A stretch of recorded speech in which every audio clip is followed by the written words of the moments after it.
connaissez le Renault Espace, désormais on aura de l'espace chez Dacia. Car après le Logi, voici qu'arrive le Docker. L'œil non averti pourra d'ailleurs confondre les deux modèles, ceux-ci ayant plus de 80% de composants communs. La face avant reprend ainsi le design du monospace arrivé récemment, et il faudra se pencher sur le dessin des portes arrière et bien sûr des portes coulissantes latérales pour bien distinguer ces faux jumeaux.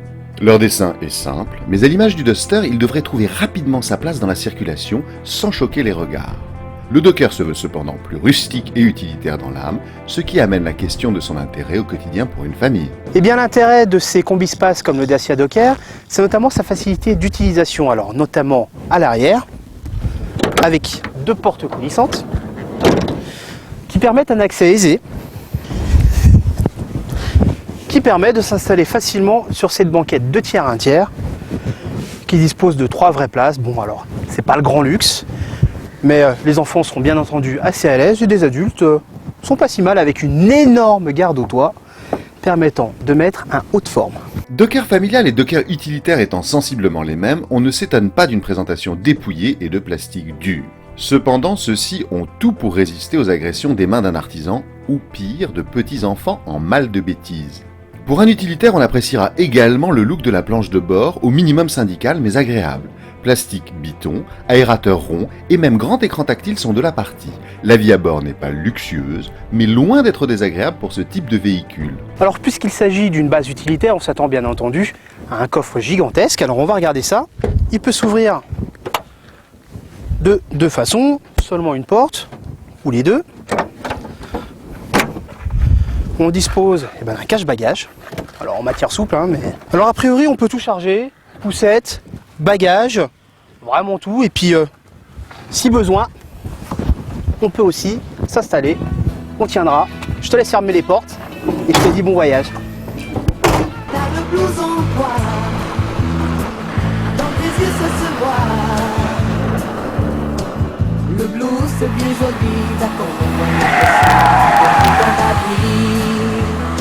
D'aucuns aimeraient une Dacia sportive, et on s'en doute le Docker n'est pas cette auto.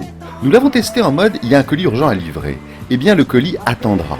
Le châssis mêlant celui de la Logan au train arrière d'un Kangoo offre une base éprouvée et fiable. Mais il vous fera prendre conscience de ses limites naturellement, ne vous poussant pas à la faute.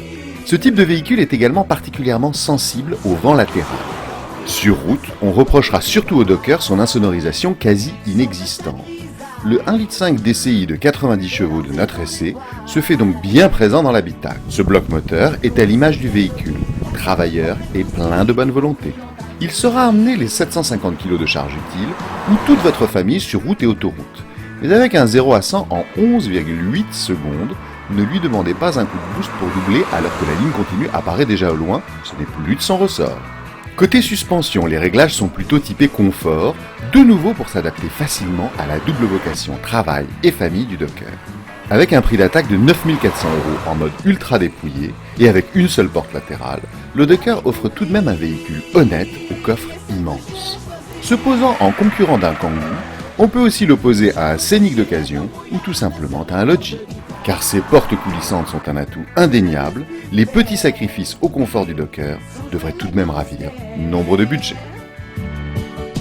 S'il y a injustice, afin de sortir des griffes et de faire peur aux chéris.